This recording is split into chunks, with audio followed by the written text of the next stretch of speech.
KayFabe Smark podcast.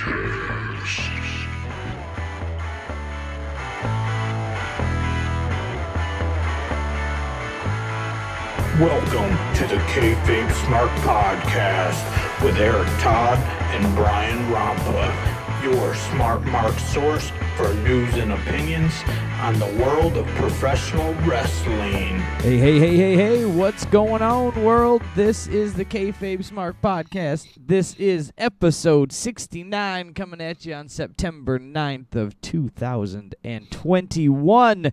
Make sure to follow us on all of the social media platforms, TikTok, Instagram, and Facebook. Jump in and have some fun. Don't forget to get on YouTube and like, subscribe, and hit the notification bell so you guys can come on and hang out when we record these live on YouTube every Thursday between 9:30 and 10. We're getting better at keeping that time a little tighter, but life happens. Now, before we get into AEW and what was a pay-per-view that was called All Out, let's check in with Mr. Eric Todd and see what he's got going on. Eric, what is happening? Oh, you know, same old. Good friend of the show, Stella Marie, my pet pit bull, had to take her to the vet today. She's had some real bad allergies going on. She's got a couple little scabs and hair loss things or whatever. But anyway, long story short, because she weighs about as much as half of the AEW roster at 91 pounds, her and Darby Allin could have a good match.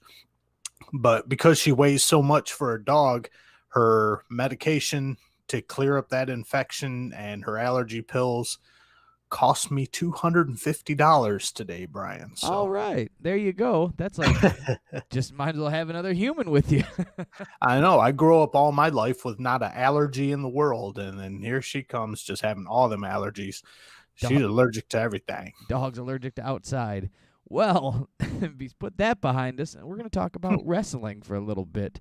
But before we get into that, before we get into the real bits of wrestling of the AEW, usually Eric has some news for us. Do you have news? I do got some news. Just slap that ticker, and we'll get right into it. It's the news. Eric looked it up. He read it on Twitter, so it must be true. It's the news. True news. All right. So we reported on Daphne's tragic death last week. Well, the police have released a little bit of details about what happened with that.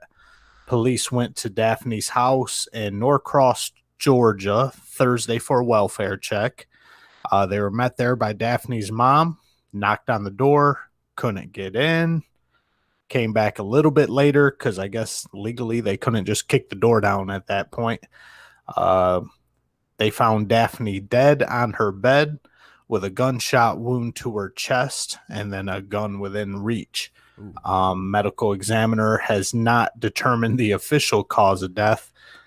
I mean, it's not nothing to joke about, but I think we got that one figured out. Yeah.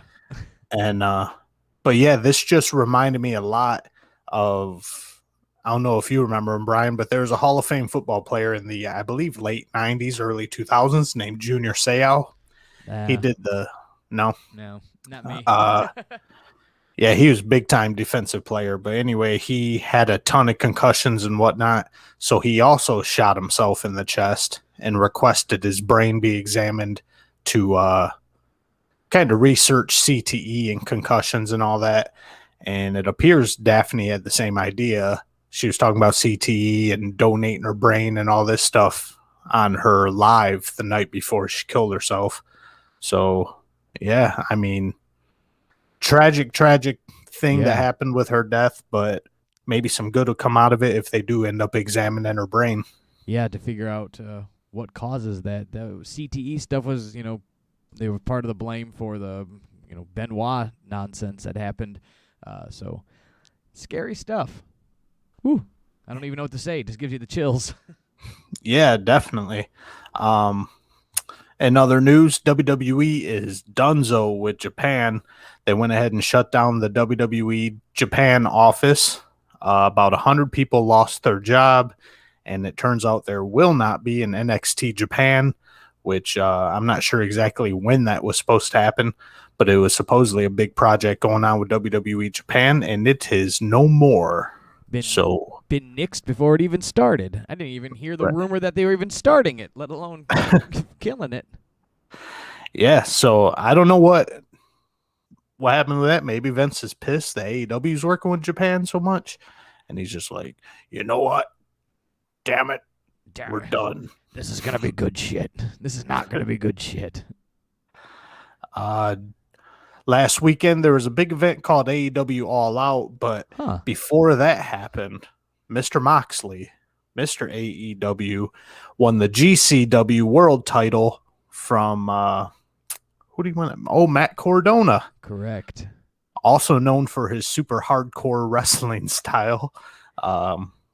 Back when he was Zack Ryder, right, Brian? Yes. Wasn't he pretty hardcore and used thumbtacks? Ate thumbtacks for breakfast. But yeah, anyway, Mox went ahead and beat Cardona for the GCW championship and was immediately confronted by Nick Gage. And I guess Nick Gage and Jon Moxley will be going at it in Atlantic City on Saturday, October 9th. And Gage is trying to get that title back from Mox. So it'll be a garbage wrestling extravaganza, and I will not be tuning in. I might have to watch in for a shit show. Everybody loves a Jerry Springer episode, so you just got to pop it on and see what it's about. I may have to see what's going on with that some way, shape, or form, whether it's that whole pay-per-view or just that match. Not sure. We shall see. We shall see. Everybody loves a good Kevin Dunn story. Doesn't Kevin Dunn his name just rings true and rainbows and butterflies fly every time somebody speaks the name Kevin Dunn? Isn't that right, Brian? Well done. Well, Mr. Dunn went ahead and sold 23,500 shares of his WWE stock, totaling $1.2 million to put in his pocket. I don't know what kind of speculation is going to ensue from that, but Dunn still has 59,000 or so shares, which are valued at about $3 million. So once higher up WWE people start selling stock, the people get the whispering gets going, and everyone's like, "Oh my God, it's gonna tank." There was a couple years ago where Vince sold some, Kevin Dunn sold some, Triple H sold some, and Stephanie sold some, and there was a few other people in there, but those were the names, the top of the mountain, if you will. There were some other executives through there that had sold some as well, but they sold for millions, all of them. But I don't know. People need money. They buy and sell stocks. It's called the New York Stock Exchange. Shit happens. Yeah, Kevin Dunn just needed a quick mill in his pocket, but yeah, it's still about 25% of his shares, so it is kind of like, you can do an old head tilt to that one, wonder what's going on, but it's probably nothing. Probably need new windows in his house. This is big news, big Undertaker news, Brian. Undertaker news. Undertaker is starring in a Halloween-themed Netflix movie with The New Day, and it's interactive. Oh. And apparently The New Day are exploring Undertaker's giant haunted mansion, and you get to guide them through with an interactive experience through Netflix. That comes out on October 5th. Sounds like a real shit show to me, but I'll definitely have to check it out just to see how cheesy it is. Now, see, we differ here. You're not watching GCW. I may check that out. I will not watch this Halloween nonsense, and you sounds like you will check it out. So that's why it's a 50-50 show, people. I'm just watching just for the goosebumps on my arms to stand up, because this is going to be extremely cringy. Douche chills. I can feel it now. Once again, October 5th, if everybody's chomping at the bit to watch that. I'm going to start a countdown ticker on Instagram and TikTok, so follow us, people. I'm going to count down the days until October 5th. When you can see the reemergence of The Undertaker. I'll only do it if we do it as a watch-along, and we record it and put it out as a video. We can scream how stupid it is. Oh, boy. In purely speculation news, Brian, this will get people talking. This will get the kids talking. Could Kevin Owens be leaving WWE and possibly joining AEW? Oh, well, he did release a tweet, and he released a tweet with some coordinates on there, that supposedly lead you to Mount Rushmore. Yeah, those coordinates, which he deleted very, very promptly, were the exact coordinates for Mount Rushmore. And do you know what the significance of Mount Rushmore is to Kevin Owens and AEW, possibly, Brian? Well, it has nothing to do with Kevin Owens. It has everything to do with Kevin Steen and what he did in Pro Wrestling Guerrilla and his stable there that was him, the Young Bucks, and I believe Mr. Adam Cole. Bay.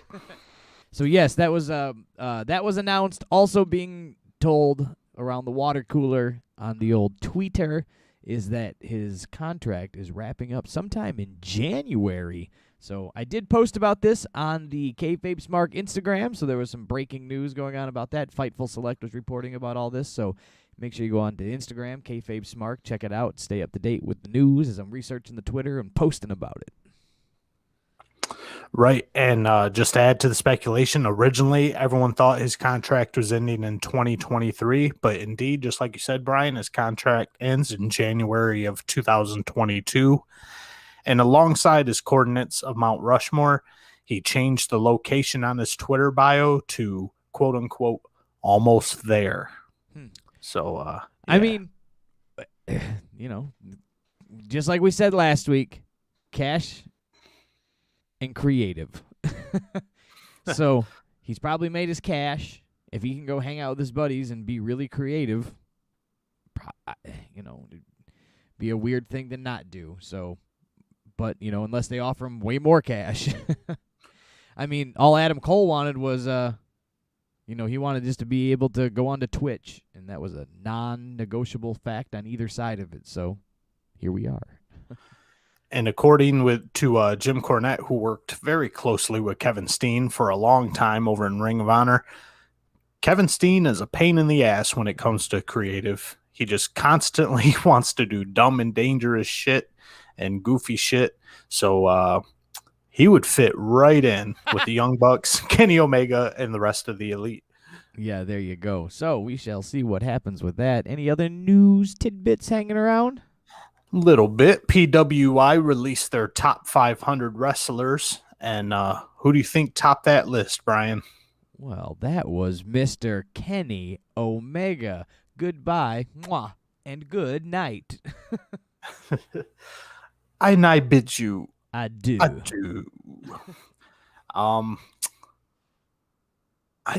Who's the head honcho over at PWI?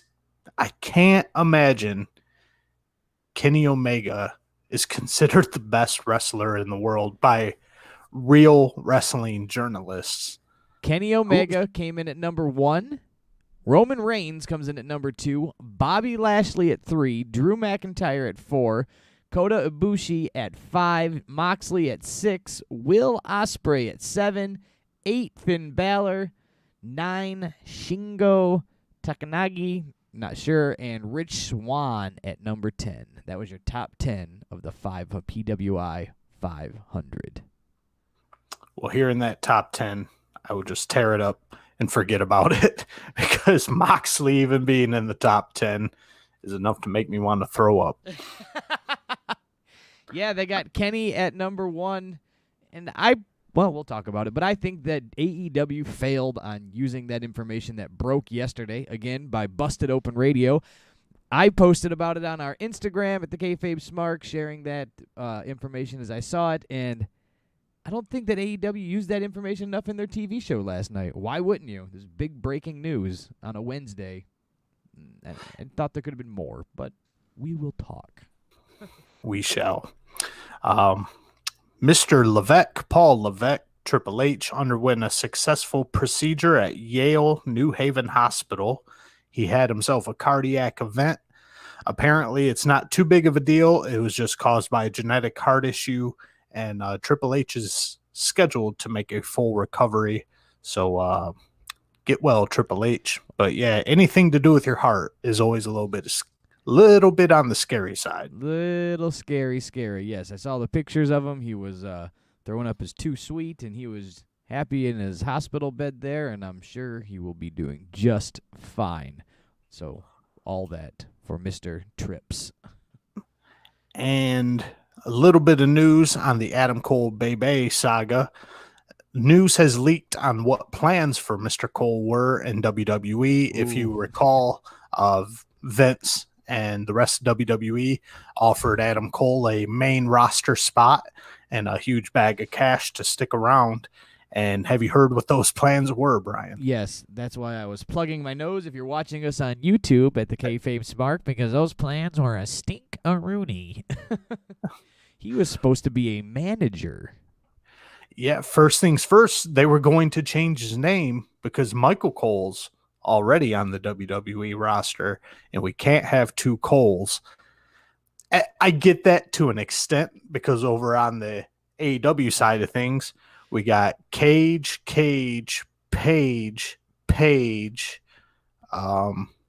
And occasionally appearing Diamond Dallas Page. and Diamond Dallas Page, and Nick Gage. So you got Cages and Pages and Rages with the Cages all around over in AEW. So I get it to an extent, but an established star like Adam Cole, just to go change his name because he moved up to the main roster, that would have been a kick in the nuts. What were they going to change it to? Adam? No Vince in his one names, just Adam. And they would have him come out with a leaf over his wiener. I don't know. Imagine that. He gets in the ring and he's like, boom, and he hits his music, and then he gets down, Adam, baby. They'd take away his baby too, I'm sure. Shit, you might just cut off his left leg. But they were going to turn Keith Lee into a heel, which is already a shit show to try and do that. That guy's too nice and too well-spoken to be a bad guy. And then they were going to have Adam Cole be like a heel chicken shit manager, always hiding behind his big tough guy Keith Lee. So yeah, I'm glad that didn't happen. And apparently that idea came way from the top. The writers didn't come up with that one. The speculation was either Bruce Pritchard's idea or Vince McMahon's idea. Different sources will tell you different things, but all the answers lead to Bruce and Vince. That's what we call a stank-a-rooney. Glad that they avoided that. I'd love to see it in an alternate universe, though, if I could tune in and watch that. That would be as cringy as the Undertaker Netflix movie there, Brian. WrestleNomics is reporting that the September 8th, 2021 episode of AEW Dynamite, which we will talk about here soon, pulled in an overnight average of 1.3 million viewers. Now, this was the after the biggest pay-per-view of the year episode of Dynamite, and there wasn't any there's no mainstream super celebrities like Shaquille O'Neal or Mike Tyson or anything. So that's a pretty fat number there, isn't it? Yeah, but they came off of a hot show. A very hot show with lots of talk going on. So, we had some big surprises and debuts and such. So, yeah, people are checking it out. Even people that have never watched it before. Good friend of the show, Mr. Andrew. He's checked in with me. We were talking about AEW, and he's not he's all puns intended. He's not all in with AEW, but he knows enough. But this Adam Cole stuff and Daniel Bryan or Bryan Danielson, it's pulling the casual AEW viewer in a little tighter. I know he's checking it out a little more now, so it's gonna happen. But can they keep the fire burning? That's the only question. And looks like the final news story on my ticker here is WWE signs Olympic gold medalist wrestler Gable Steveson. I'm sorry here. Steveson signed an exclusive agreement with WWE known as an NIL deal, which stands for name, image, and likeness. The NIL deal is a new thing to NCAA, which allows college athletes to capitalize and monetize their name, image, and likeness so they can make money in college. Previously, if you were attending college, you couldn't make any money off name, appearances, anything like that. So Gable Steveson will be allowed to go back to the University of Minnesota while being signed with WWE and make that cheddar. Well, good for him. I didn't know that he was from Minnesota. That's where every wrestler's from, ever. And they have a hell of a wrestling program, too. A little-known wrestler named Brock Lesnar wrestled at University of Minnesota. Also, then that means that Shelton Benjamin came from the University of Minnesota, as he was his training partner. I think I've heard of that guy. Yeah, he also wrestled there. And Seth Rollins, little underhanded tweet right here, possibly taking a shot at AEW. Seth Rollins tweeted, "Best wrestler in the world coming to the best wrestling company in the world. Love to see it. Gable Steveson is WWE." Well, there you go. Everybody is elite. Now he is WWE. Also the best in the world. Yes, taking a stab at Punk and Bryan. But yeah, that wraps it up for the news, Brian. And hit that sound and we will fade out. We will move it along. That's the news. I don't choose it. It just happens. Make sure you guys follow us on all the social media platforms so you can keep up on the news. We're posting about that. Instagram, TikTok, the KayFabe Smark on all social media platforms. All right, Eric, what do we got going on now? Overrated, underrated. I see your background's changed. If you guys aren't watching the live, or not even the live, but just watching the YouTube version, I mean, y'all slipping. Y'all missing out. Slipping. Got that video stuff going on here. All right, it is overrated, underrated, which means it's time for... Let's play Overrated or Underrated with Eric Todd. Well, let's play that. All right. Here we Once go. again, shout out to fake Ben Bailey for the voiceover there. Free Ben Bailey, Flea Market Bailey. We're going to go with overrated, underrated tag team split-ups. Just going to, like... Is this overrated that people are still talking about these split-ups, right? So let's start out first. Overrated or underrated? Edge and Christian split up as being, well, Edge and Christian. And Edge, or I think it was Christian mollywopped Edge with a chair. The picture was from Detroit when I was doing my research, which is ironic enough for us, Eric. It was in the Joe Louis Arena where Edge turns on Christian. I think this split would be underrated, Brian, because of what came out of it was absolutely huge. So I still hear rumblings and sounds of people talking about Shawn Michaels and Marty Jannetty, but Christian and Edge, I really don't hear. Eyes on your own paper. I really don't hear too much about that split up anymore, but look at the megastars that thing produced. That was a split up for the ages.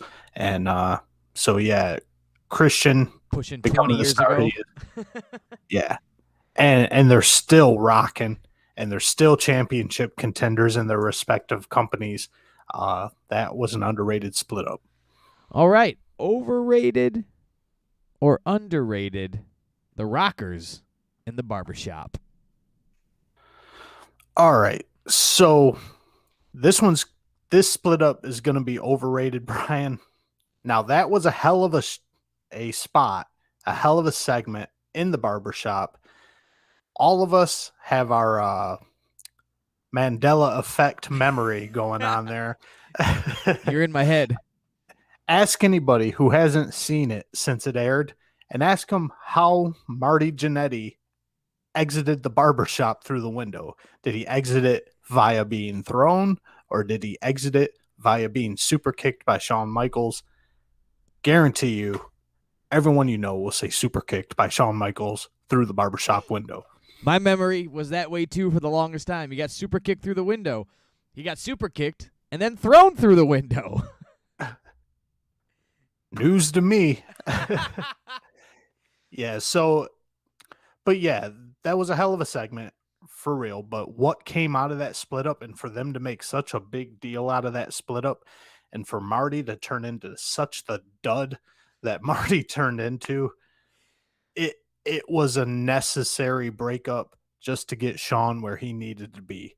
So it was a very good segment for a very dull breakup. There you go. Overrated. How about this one for you? Overrated, underrated. The Legion of Doom split up. This is when they involved Puke or Darren Drozdoff in the mix of that, and Hawk was all drunk, and they were doing that gimmick, and they split up the Legion of Doom. What do you think about that? Overrated or underrated? I think this one was overrated because they shouldn't even made a big deal out of it. So anyone who celebrates this thing or talks about how great of a story it was when they split the Legion of Doom should be kicked in the nuts, because they should have just swept this one under the rug, because Hawk was having some terrible alcohol problems at this point, and he needed some time off. They should have kept this shit off TV. Overrated. Overrated. All right. And where are we at here? Overrated, underrated. Rick Martel walks away from Tito Santana at WrestleMania 5, splitting up the Strike Force. I mean, is that overrated or underrated, Eric? I would say that's a tad overrated, because who gives a shit? I mean, out of that split up, we've got the Model and El Matador, for the love of Pete. And he's going to hit you with the flying jalapeno, according to Bobby Heenan. And then the last one here, overrated, underrated. The Hardy Boys split up. Matt Hardy betrays Jeff Hardy once again. This was a double time this happened to these two numbskulls. I think anytime these real-life brothers split up, it's going to be a huge deal. So no matter how many times they get together and break up, they're brothers. They live in the same compound. So you can get a hell of a story and a hell of a TV segment out of it. So anytime the Hardy Boys split up, it's underrated. Underrated. And they also went on to become great single stars in their own rights. So it's always the worst when a tag team splits up and then then they just suck. Yeah, one of them is still a huge star, just being used very, very poorly. The other one should start working backstage. Right. All right. Well, that was overrated, underrated. The tag team split up. Now let's dive into AEW and All Out and their pay-per-view that was over the weekend. Yes, you and I got a chance to watch this. We both had a hell of a busy weekend. So you and I got together on Labor Day and watched this. Yes. And this was an impressive pay-per-view, Brian. You know, it wasn't that bad. They did real good with it. There were some lows. There's a lot of more highs. There was some weird stuff, but let's pick it apart and unpack this thing. Yeah, we're going to start things off. I didn't take notes what happened on the pre-show. What happened on the pre-show again, Brian? Do you have that written down anywhere? But what's his name came back? That guy. Yeah, Orange Cassidy fought somebody too, didn't he? Yeah, I don't know. Yeah. Somebody made they came back. I forget who it was. God dang it. Well. Well, anyway, moving on to the main show here. We've got Eddie Kingston, redeem these nuts, Eddie Kingston, challenging Miro for that TNT TV title. And our referee for this match, Brian, is Bryce Rimjob. Oh, Bruce Rimjob. Miro does what he does. Definitely working heel this one. Really going to work on Eddie Kingston's back. Kingston, even with that big beer gut, is able to keep up with Miro in this one. And they're doing a lot of back and forth. A lot of potatoes being thrown in this one. These boys were working stiff. At one point, Eddie Kingston dives out of the ring and hits Miro with an elbow. And I shit you not, all the Spanish words that excrement comes up with, all the Japanese Cetas and Yokozuna Cetas and every Ceta you can think of. This one, Brian, was just a straight up elbow suicida. Suicide by elbow. What is an elbow suicida? My head exploded when I heard that. That was an excrement 101 right there. I'm going to start making quote sheets for excrement and his nonsense. We get a little teaser that Miro might be ending this thing early here when he puts Eddie Kingston in the game over. And Miro, he does it rather smoothly, but unfortunately he was out of position at this point and had to readjust and actually scoot up so Eddie Kingston could reach the ropes. And then this thing starts falling apart with Bryce Remsburg, and the crowd gets pissed off, and this ending was just kind of a shit show, Brian. Yeah, it got a little sloppy in there. Leading up to this, though, these guys, like you said, were beating the hell out of each other. Eddie Kingston either A, really getting beat up, or selling really well, or a little bit of both. But nonetheless, this was a good battle. This was a good fight for these two to put on. So I was impressed with that. Then towards the end there was the turnbuckle pad got ripped off at some point. Yeah, at some point the turnbuckle pad gets ripped off. Bryce Remsburg is just obsessed with getting this turnbuckle pad put back together. Miro at one point is about to be shoved into the exposed turnbuckle, but Bryce puts himself between Miro and the exposed turnbuckle to kind of stop the action dead in its tracks at some point. You see Bryce Remsburg, he knows the spot coming up, so he's just looking up and to the left, into the lights, checking out the audience, seeing what else is going on.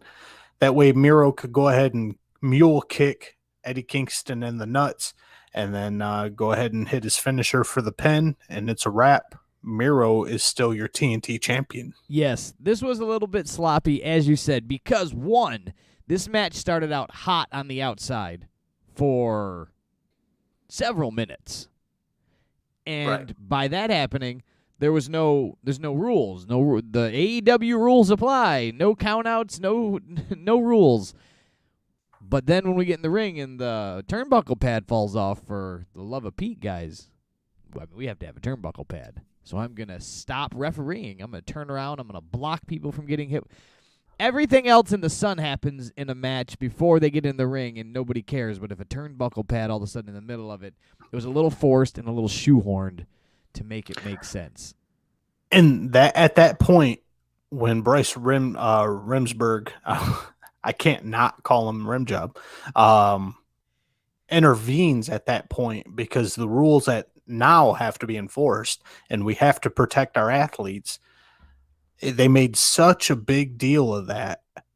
And then, I shit you not, the very next show, the very next televised show, Dynamite, somebody gets their head rammed into the exposed turnbuckle, and it's no big deal. Nobody gives a shit. Nobody cares. That within 48 hours, it was back to nobody cares. Next on our card here, we had Kojima taking on Jon Moxley. Neither one of us, Brian, and we're wrestling journalists, have any idea of what is the point of this match. For the just ending, to get a maybe? Japanese guy to wrestle Moxley would be the most valid point I could think of. That was about it. For some reason, they really are trying to push this, quote, forbidden door. I'm going to be honest with you. This talk about forbidden doors really drives me bananas, because Ring of Honor has been working with New Japan for years. They were going back and forth. They would host shows in the States, and Ring of Honor would host shows in Japan, and their guys were going back and forth. The Young Bucks were in both companies for years. Cody, Kenny, the Bullet Club, back and forth all the time.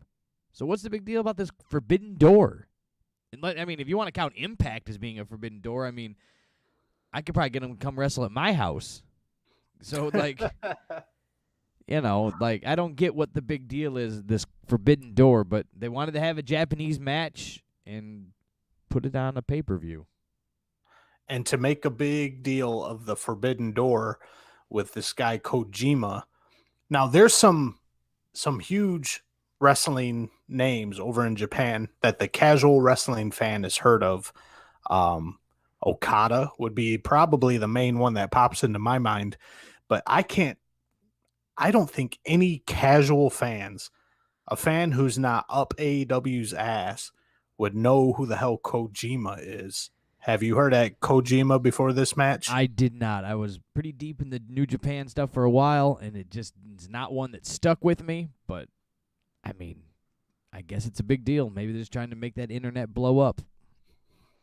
I guess so. And then one note I took on this match, because there was a lot of submissions going on, is it's very impressive how easily professional wrestlers, get out of arm bars.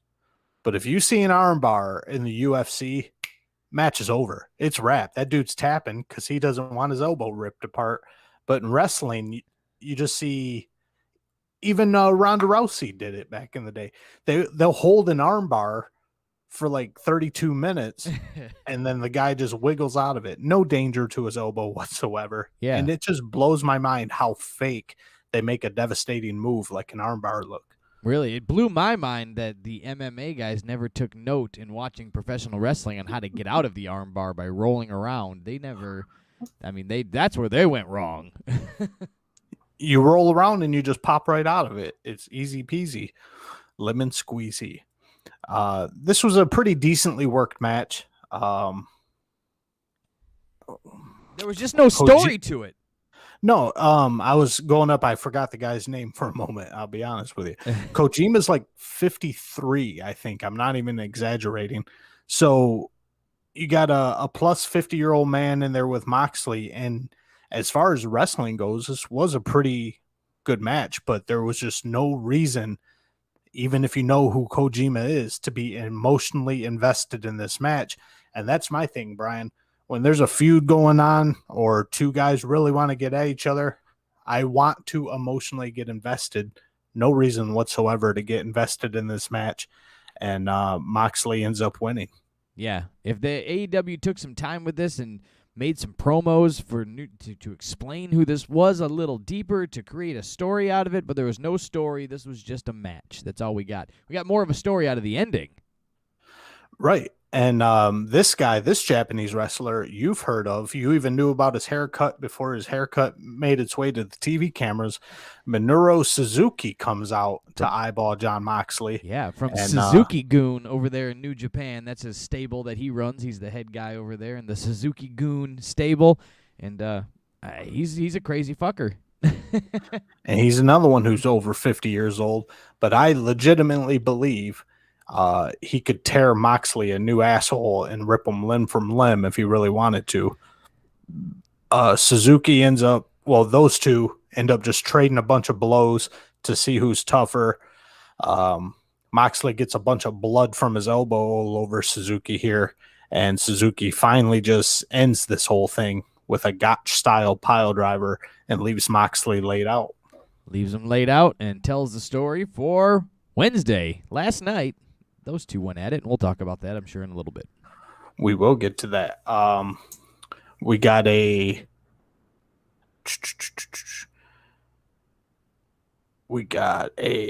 Britt Baker with Rebel and Jamie Hayter is taking on Chris Statlander and the Best Friends. We actually get some decent wrestling out of this, but nothing too special. Chris Statlander is pretty talented, and I've been a semi-fan of her since she came out. I really don't like that she's associated with Orange Cassidy and the Best dickhead Friends. Chuck Schmaler and all that. But there's no way Britt Baker's dropping the title at this point. They work well together, but Britt Baker ends up winning out in the end and keeping her AEW Women's Championship to nobody's surprise. To nobody's surprise. But also, how did she win that, Eric? What was that fancy move she won it with? The Philadelphia Sunrise? So you and I, we had to, you and I were both convinced that, was it Excrement who said it? Yeah. Referred to it as the Panama Sunrise, but it turns out it was the Pittsburgh Sunrise. I said Philadelphia. I was close enough. Britsburg, Brian. Britsburg. I thought her dad's name was Phil. I thought they were from Philadelphia. But yeah, so they were really dropping some hints of things later to come with the Sunrise. 'Cause I've never seen her do the Pittsburgh Sunrise. No, but they were pushing it hard on this one. They said Pittsburgh Sunrise about 35 times, and that was a teaser for things to come. And uh, you and I already knew what was going to happen at the end when we watched this, but I do wonder how many people picked up on that as a little Easter egg for what was to come. The Easter eggs of what was to come. Yes, sir. So, yes, Britt Baker remains the women's champion. Nobody saw her losing to Chris Statlander. Next on our card here, we had the Young Bucks defending their AEW Tag Team Championship belts against the Lucha Brothers in a steel cage, a hell of a steel cage.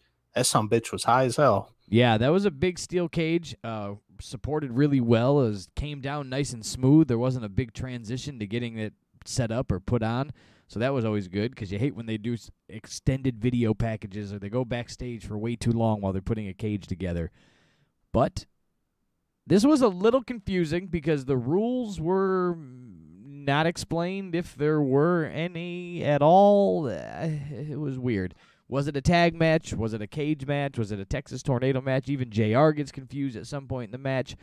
How they don't tell the commentators so they can fill in the blanks to the people watching this of what's happening. You know, if you're not aware, people, this is it's a tag. There's no tags needed in a tag team cage. Like anything, just give us something. JR goes, I guess they're under Texas Tornado rules. I guess. You guess. You're the commentator and you guess. It just is kind of goofy on the surface to have a tag team championship match with 0 tags whatsoever. This thing was just pure chaos. And because we're at the biggest pay-per-view of the year for AEW here, it's, I was going to say almost as if, but it is very apparent that the Young Bucks take a list and like, okay, we like doing this spot. We like doing this spot. We like doing this spot. Lucha Brothers do the same thing. We have to do this spot. We have to do this spot. And you know what, boys? Let's work together in the back and make it very obvious that we're going to do a bunch of contrived bullshit combination moves where it's clear as day that we're communicating to pull these things off. And it was just the epitome of Cirque de Bullshit in this tag team championship match. Yeah, you're not wrong. I even caught a good one there. I don't remember who was in charge of who here, but we'll say it was, you had a Young Buck and you had a Lucha Brother, manipulating, beating up the other Young Buck and Lucha Brother. And then they just make eye contact. Nick makes eye contact with Rey Fenix and calls the spot, and off they run up to the top of the ropes and meet each other up there to catch a Hurricane Rana or a Spanish Fly or whatever it was off at the top.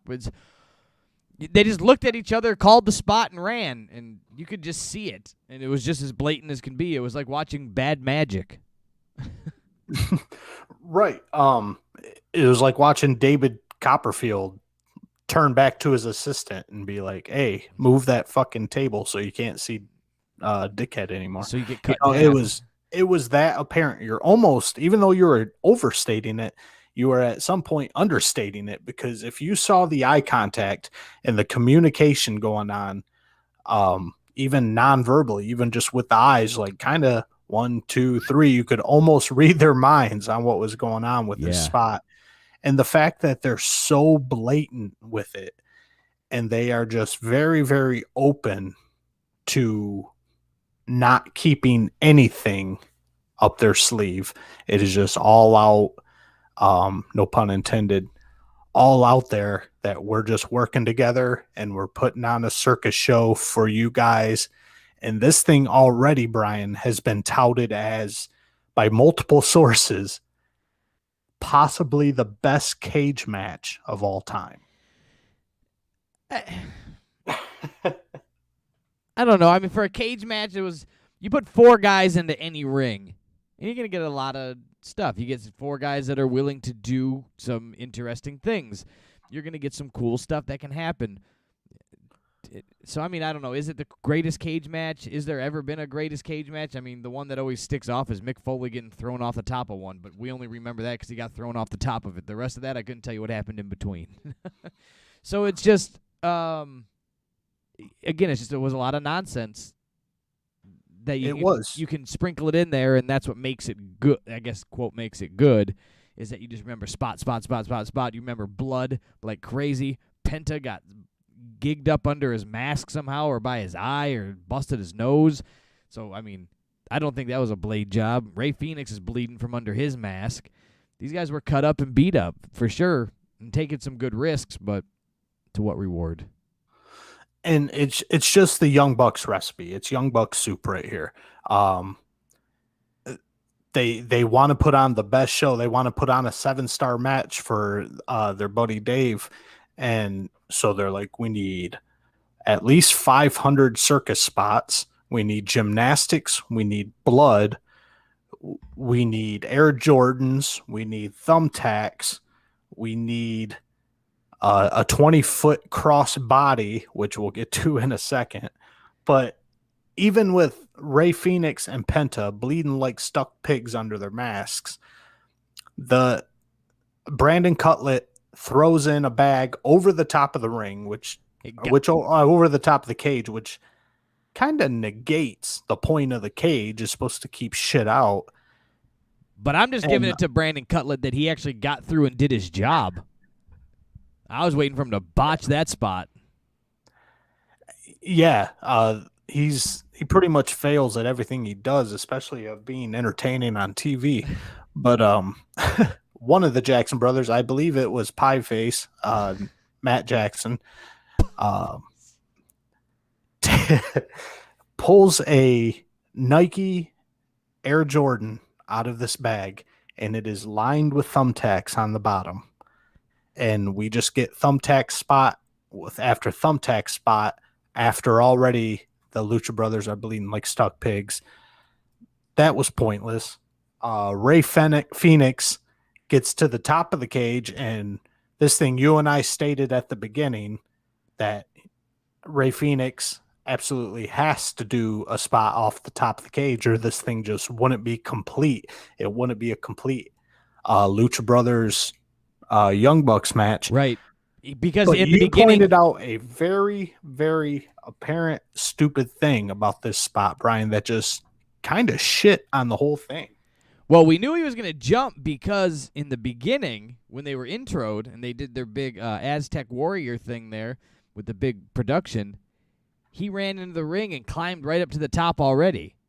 So we're going, he's got to jump now. He's proven that he can get up there, and he will get up there. So we knew he had to jump, and then they go into this crossbody spot. So one of the Jackson brothers tries to follow Ray Phoenix up to the ring. He ends up getting kicked in the face and back down. It's Penta's job to get the Bucks ready to take this crossbody, and apparently 2 people aren't enough to catch the 98-pound Ray Phoenix. We need all 3 guys. So you've got Penta, Cerro De Niro in the middle, and then you got a Buck brother on each side, and they're all hugging like best friends so that Ray Phoenix can jump off the top of the cage, crossbody all 3 of them. Somehow Penta doesn't get hurt out of this whole ordeal, but end up getting a Ray Phoenix pin on one of the Buck brothers. And it's a wrap. 1, 2, 3. New AEW Tag Team Champions, the Lucha Bros. I wasn't unhappy to see the new Tag Team Champions, the cage match. If you just sit back and you're going to watch a spot show or you're going to watch stuntmen work, essentially, I can't say it wasn't entertaining. If you put a story together of what was supposed to be happening and if you make it real, then how is this working, right? If you're bleeding that bad, or if you can put a shoe on in the middle of the ring that took you 25 seconds, why couldn't you pin the guy for 3? Right. Like, if you start to break down reality, if you can suspend disbelief for a moment, it was very entertaining.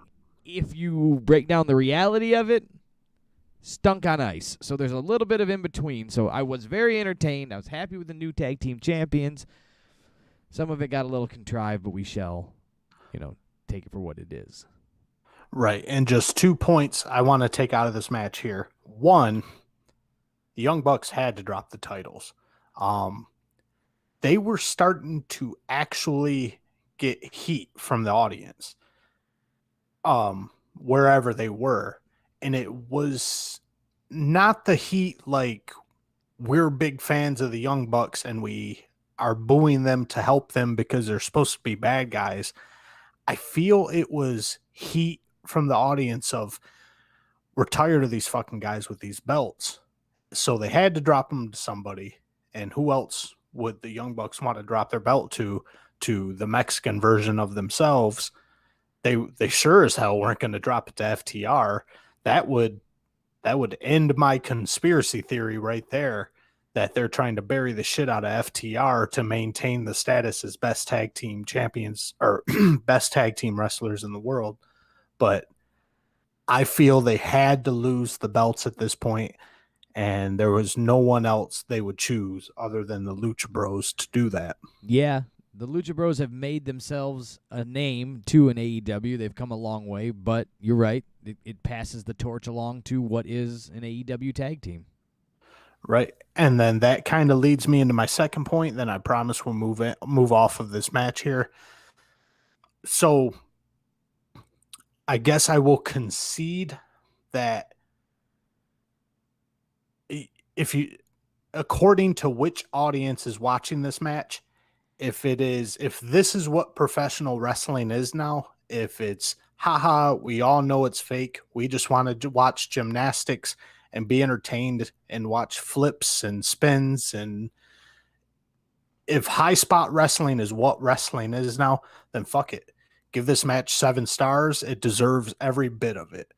But for anyone who's been a fan of pro wrestling for a long time, and you know that there's supposed to be psychology involved, there's supposed to be actual physics involved, there's supposed to be concealment of the fact that they're working together involved, that there's supposed to be improv involved according to situations that popped up. It's not all scripted. Any wrestling fan who considers all those things that used to be, and I feel they still should be, part of a good wrestling match, if you were expecting that, then this was a pure garbage match. None of that was really involved. It was just a spot monkey show. That it was. I mean, but that was well expected going into a cage match with 4 guys. Right. I took it for what it is. They're definitely playing to their audience. They're playing to the fans that buy the tickets, and then the fans that are going to pay $50 for a pay-per-view. So those are the typical AEW fans now, and they catered to them to a T. 100. And so at that point, for who they're playing to, they deserve all the recognition they get for that match. Simple as that. There you go. Broke that one down pretty deep. What happened next? What happened next, Brian, was you made chicken wings. So I paid more attention to those chicken wings than I did to this match, because it was the women's casino battle royale. Oof. And That's right. I believe the winner of this thing gets a title shot, right? Yeah, or a something. a match of their choice, or something along those lines. Wait, yeah, I don't know. I had title shot written down, but from what happened this week, I don't know. I'm all confused in the women's division. You assume they're going to use it for a title shot. You would assume so, because that's how it works in WWE, and AEW likes to lift ideas from WWE. We'll get to more of that in a moment too. But anyway, in this thing, we had a surprise debut, Brian. Ruby Soho. Whoa! Before we get banned off YouTube here, we sound just like Rancid. Yes, I sound rancid. You don't have to tell me. Ruby Soho, the big joker. She was the surprise entrance, and usually the surprise entrance at any AEW Battle Royal in these casino deals, well, they're the winner. Yeah, and we also had the return of Riho come back into this match. You would have to know she left, but right. But either way, this thing broke down to the final two, Ruby Soho and can you help me out? No. Well, anyway, Ruby Soho and some other chick were the last two in the ring, and that was actually pretty entertaining. The last 3 or 4 minutes of this match. Oh, it was were Thunder actually Rosa. really, Thunder Rosa. Yes, Thunder Sorry. Rosa. I'm like, I can I feel picture like it in my head. I feel like a goddamn idiot for forgetting that. But yeah, if you just tuned out and ate chicken wings for the first 15 minutes of this thing, and then you just tuned in and watched Ruby Soho go at it with Thunder Rosa, them two can definitely work together, and I'm excited to see them put on a great match sometime in the future. But lo and behold, they didn't know how to get out of a pay-per-view. I mean, they didn't know how to get out of a battle royal, though. They put on a great match. If it could have ended with a pin, it would have been wonderful. But they couldn't figure out how to eliminate one another to save their goddamn lives. They were doing the Ruby Soho's going to give a belly-to-back suplex off of the apron. Then Thunder Rosa's hanging on by one hand, and Ruby just watches her. So you're going, well, kick her hand!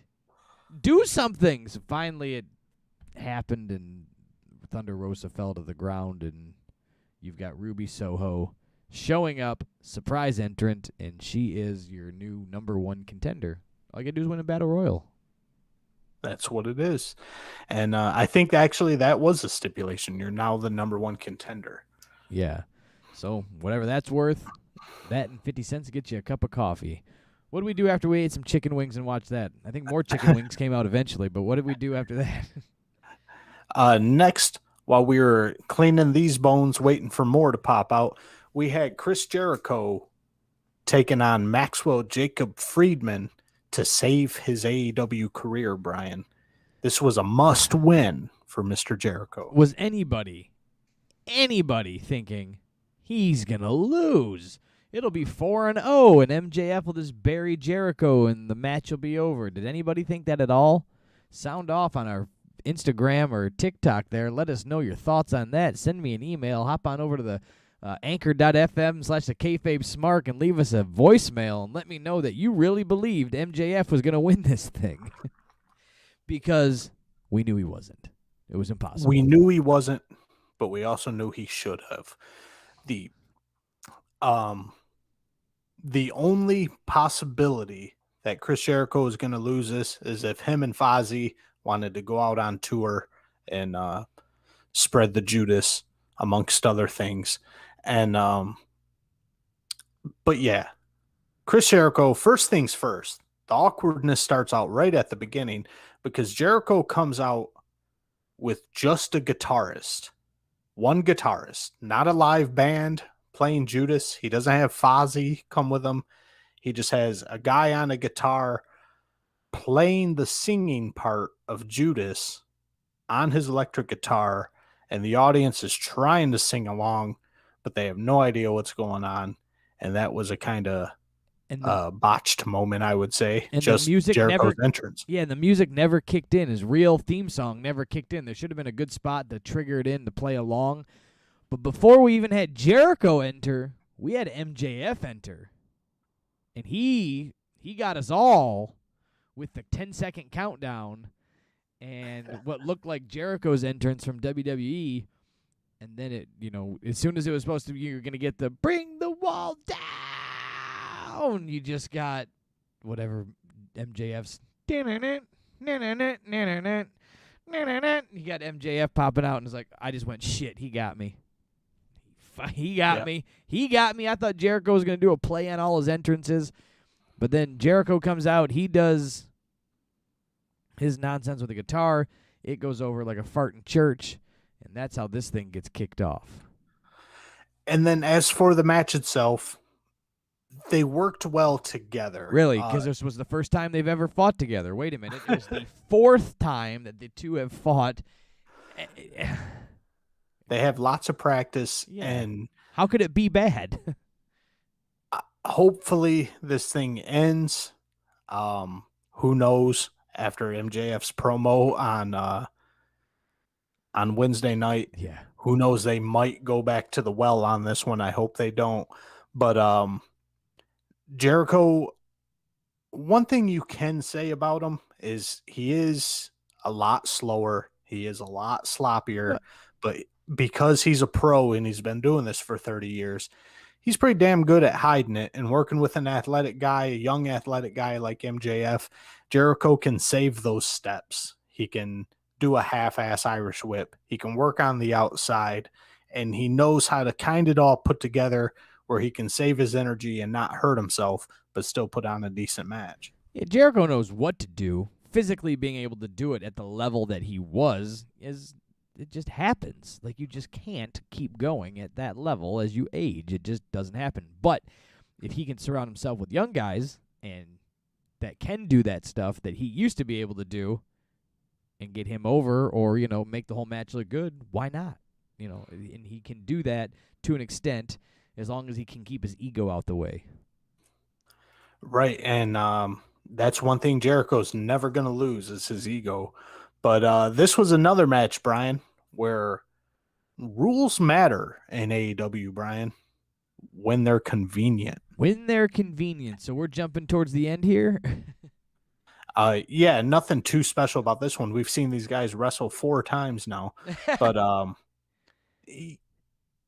the fact that AEW just lets all the rules out of the window 99% of the time, but now all of a sudden they're convenient for the ending of the match is just pure lazy booking, and that's the way this thing went down. So we got MJF wrapping things up. He's gonna win. He what's he hit? What's his finisher besides the salt to the earth thing? I don't remember. I forget what he hit him with. But nonetheless, he gets him into that pinning predicament. Aubrey Edwards counts out the 1, 2, 3. But what happens in between? Jericho gets his foot on the rope.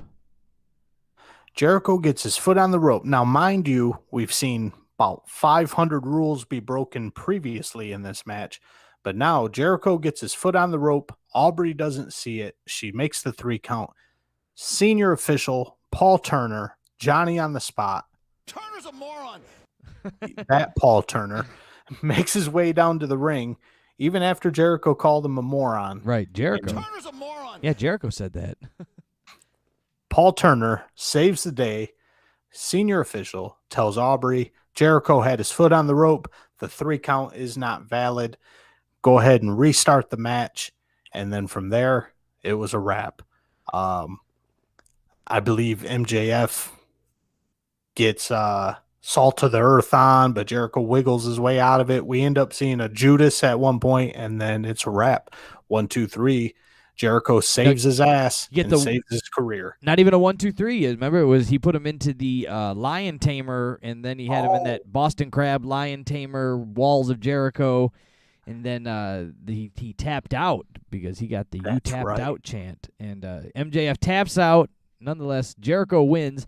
Has anybody ever won twice in a reversal call ever in the history of pro wrestling? Meaning, Paul Turner calls it back and says, Jericho's foot was on the ropes, and then MJF just turns around and just puts the salt of the earth on him, and Jericho taps, and it's like, I mean, imagine the storyline that you'd be like, what was the point in that nonsense? But you're right. Everything happens behind the ref's back. Paul Turner supposedly sees everything. He's the senior official, but doesn't call anything else. But he called this. Right. And this thing ended. It should have ended the way I said, with just a lucky victory for Jericho. He saves his ass by the skin of the teeth. But no, he straight up taps out MJF. And it's an embarrassing loss for MJF. And hopefully he just moves on from this shit show, and Jericho's done leeching off him and sucking the blood out of MJF here. Yes, 100%. What happened after that? After that, Brian, we had our match of the night, in my book anyway. Well, yes. CM Punk taking on Darby Allin. And you never thought you'd say those words, did you? You just said Darby Allin was in the match of the night. You literally, after 69 episodes, have just said Darby Allin was in match of the night. Now, a little bit of controversy sparked out of this match, Brian. You and I watched it. We we didn't pick up on this little tidbit Easter egg that I'm about to drop on your head right now.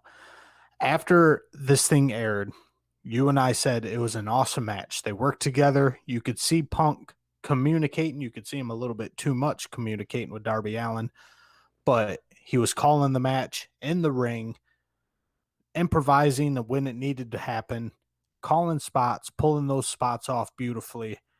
And after this match aired, a lot of people started comparing it to a 1994 match on Monday Night Raw between the 1-2-3 Kid and Bret the Hitman Hart. Now, I was like, okay, I get it. These two are similar. Darby Allin and CM Punk are similar in stature with career and size to Bret Hart and 1-2-3 Kid. I get it. Let's leave it at that. Then, Brian, I saw a comparison, and there was at least 4 spots, very detailed, that we don't see very often in many other wrestling matches, down to a facial expression from Punk that was spot on. Literally, Control V'd from 1994 into this match. There was at least 4 spots that were just perfectly copied, perfectly lifted from that 1994 match. And that is where the debate comes in, where I'm not sure what side I'm on, Brian. Was it an homage that because we know that wrestling is scripted, we should just take it as a tribute to a legendary match that happened almost 30 years ago? Or do we say these guys didn't have the creative mind to put on an amazing match on their own? They had to steal one from 1994. Yeah, but where did Bret and the Kid steal that from? It's everything's produced, remixed, twisted, and made your own. Everything across the line. So I'm not mad at it, but I think I remember a spot when he didn't one of them take a hot one to the chest there, and somebody I think JR said, "Oh, that's a Bret Hart, Bret Hart made that or did that, or that's a Bret Hart something there with taking that sternum shot and getting thrown right into the turnbuckle." That's right. Yeah, because you pointed that out. Bret Hart loves to take that turnbuckle to the sternum.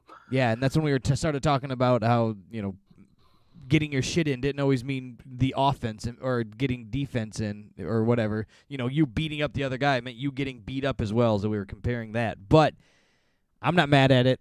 Go ahead, lift it, twist it, make it your own. FTR lifted the whole Arn Anderson, Tully Blanchard gimmick and made their own their own tag team out of it. Right, but they're not doing are they? We haven't gone back and watched every Arn and Tully tag team match.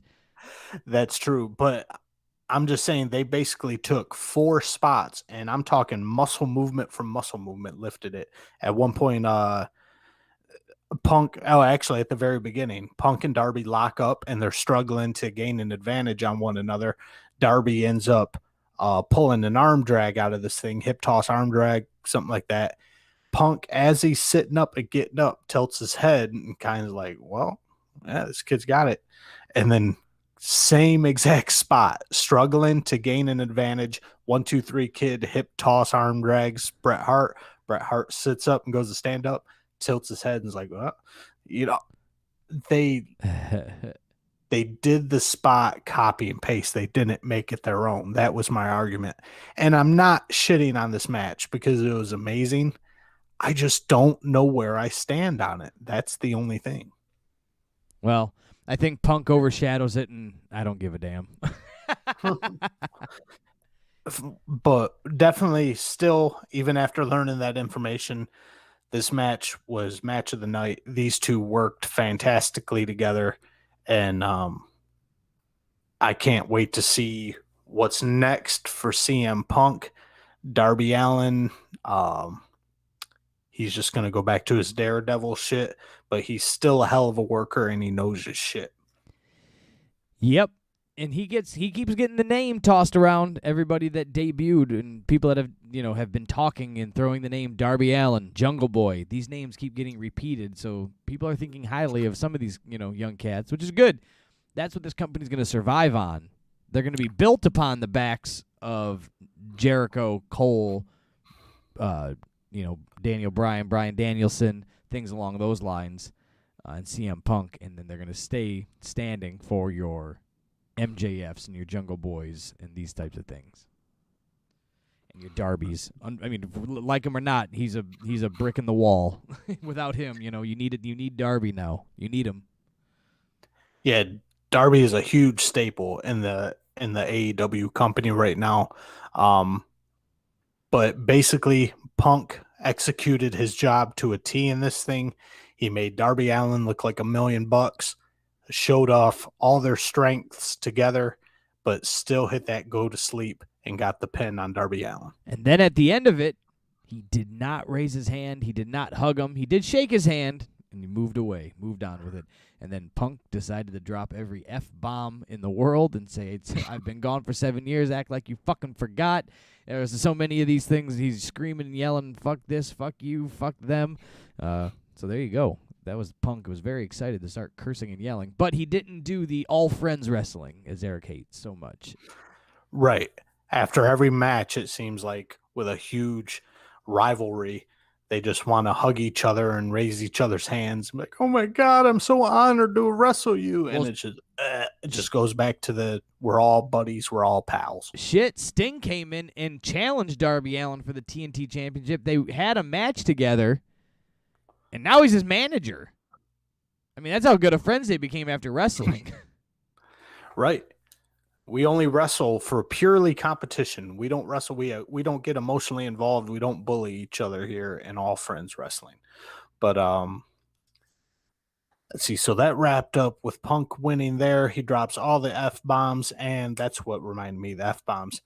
Another Japanese wrestler, and I don't have it written down, so his name is escaping me, but apparently he is the fella who created the go to sleep or popularized the go to sleep over in Japan, and he tweeted out, "Fuck you, CM Punk."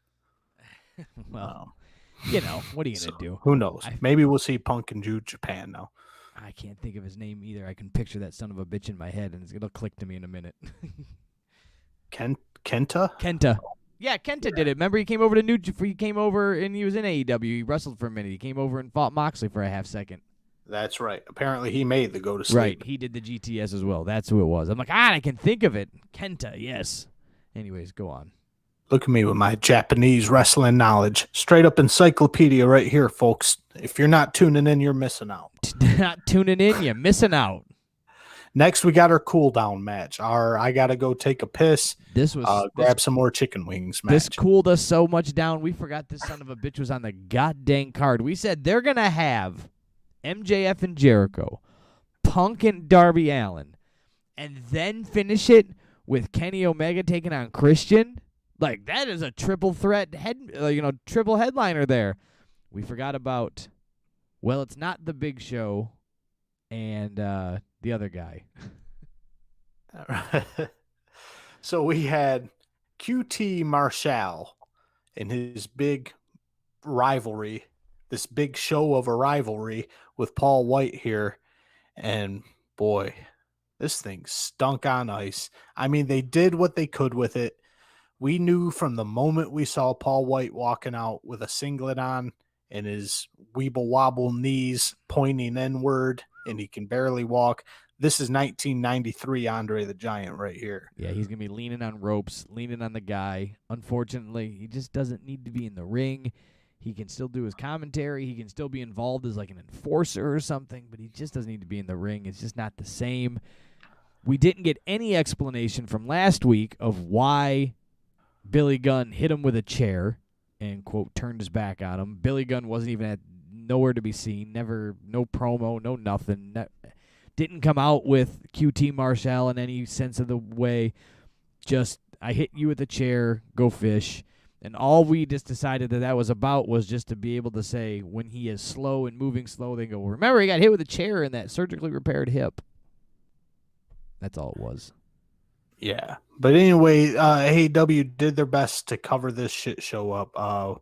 We had Camarado and Aaron Solo getting involved. Big Show just Paul White knocking him out. I sound like Jim Ross right there. Paul White just makes quick work of QT Marshall. And then just my only question here is we didn't know what Paul White had left in him before this match, but after watching this match, it's clear that Paul White doesn't have too many matches left in him. Why would we waste one of those very few matches, one of those very few in-ring appearances? Why are we wasting those with QT Marshall?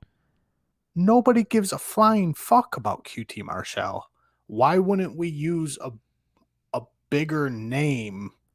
Because then you'd have to put on a show. Because then when they go out and get buried, they're like, you just got the Big Show, and he's leaning on ropes and breathing heavy in the corner and laying on people with bear hugs.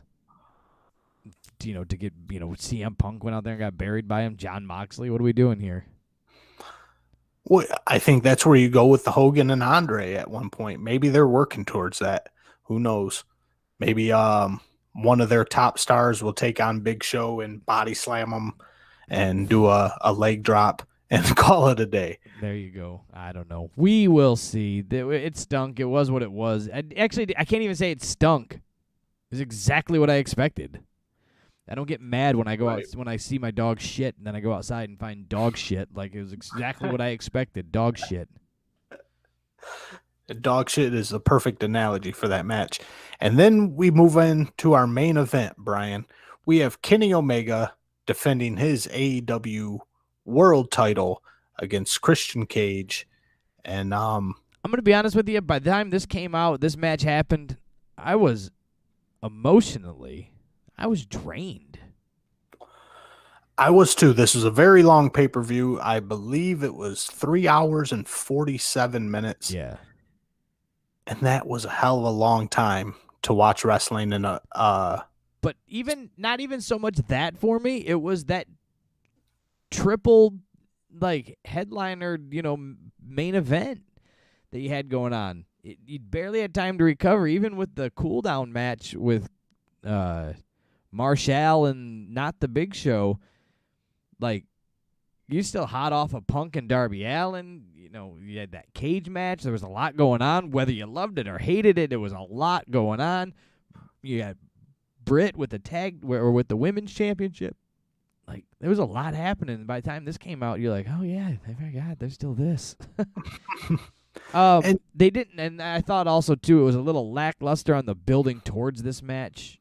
We already saw him fight once. Christian won. Right. And then, so it was that kind of took some of the fun out of it. It's not like we didn't get to see Punk fight before he fought. We got to see Punk fight, so that was a big deal, and that was a lot of energy that got spent on that.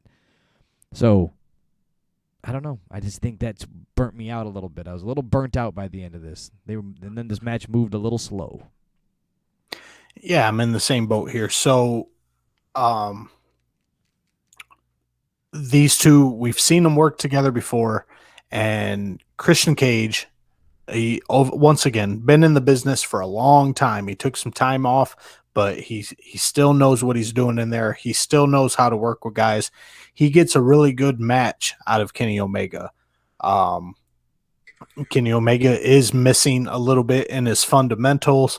Christian Cage knows how to kind of bring that out and make Omega look great. And they both looked great in this match. Like you said, it moved a little slow. Christian Cage on the other side of 40 at this point. But this match was another one where it was exactly what we expected. I expected that Kenny Omega would retain his AEW championship. I believe you thought the same thing. But if you go over to TikTok, the KayFabe Smark, we posted a video with a poll, and the majority of our fans over on TikTok thought Christian Cage was going to win this match. It would have been good, but it wouldn't have made sense for the ending, now that we know what it is, right? They had Right. so that's where it had to go. But I just think they could have put it just because is it bad that you can put the championship match somewhere else on the card? They could have opened with it. We've seen titles being defended on opening, like Punk headlining a match against Darby Allin as a main event in Chicago. I don't think it would have been terrible. So I think just a different placement of this, or a rearrangement of it, or had Punk open up the or open up the pay-per-view or something. But it was a little too much, a little too high the whole time on this pay-per-view. There was never enough. They didn't bring me down enough when I needed it. It was all at the end. Right. And I almost feel guilty not spending a ton of time on this match because it was the main event. It was for the AEW World Championship. But compared to what we've already seen, this match was just kind of average. It was a good match overall. But either way, what happened after was the real news. What happened after was the real excitement. That was it. So we move along, and Kenny gets his W. He keeps the championship, right? We're jumping towards all this stuff here. We're just moving past this. Yep. All We're right. moving on to making sure I'm working in the same Omega retains. Making sure I'm working the same timeline as you are. And they're celebrating with the Elite in the ring. He bids you adieu. I'm sorry. He says nobody can challenge him for this. He's the best. What are you going to do? Anybody who either should challenge me is either I've beaten, they're retired, or they're dead. And dead is the key word there. Dead was the next little hidden Easter egg inside there. And you put that along with the Britsburg sunrise that happened earlier in the night. The lights go out after he bids you adieu. Good night. Lights go out, and who appears? Mr. Adam Cole. Baby. He comes out. He stares him down. He says, "Do you remember what you did to me?" And then he throws a super kick into Jungle Boy. And then they scream. Somebody in the commentary says, "Why'd he super kick Jungle Boy?" And I believe my response is, "Why wouldn't you super kick Jungle Boy?" And unfortunately, that was a little contrived too. Jungle Boy was dead as a doornail after the Jurassic Express interaction with the Elite after that match. But all of a sudden, Adam Cole's in the ring, and Jungle Boy has to use the ropes and crawl to his feet like he's going to do something, and just happens to get right into position for Adam Cole to kick him right in the stupid mouth. To kick his face off. Now, if you don't know what I'm talking about by being dead and remember what you did to me on the Being the Elite several years back on their YouTube show, they were going to, quote, pull a rib on Adam Cole, and I've got a bug flying in my face. I apologize about the flinching there.